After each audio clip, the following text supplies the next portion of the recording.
Hello guys, ito po ang simpleng pag-load sa Shopee. Punta tayo sa Shopee Pay. Maganda dito mag-load guys kasi nga yung kaltas hindi pareho sa ibang e-wallet. Under maintenance din minsan, so dito muna tayo. Then after that guys, punta tayo sa load bills and travel.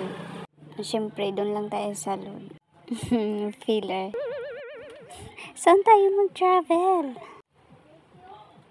Ayan, dito. Ito yung lalabas guys. Buy promo. At saka buy load.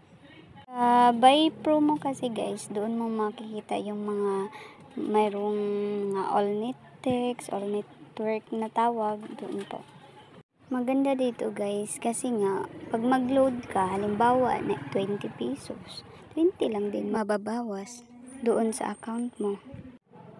Tsaka guys, marireview mo din naman yung mga na-load na ba o wala pa, i-click nyo lang yung orders.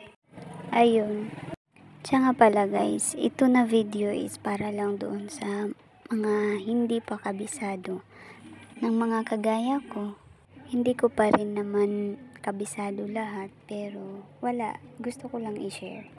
Mag-explore lang tayo guys.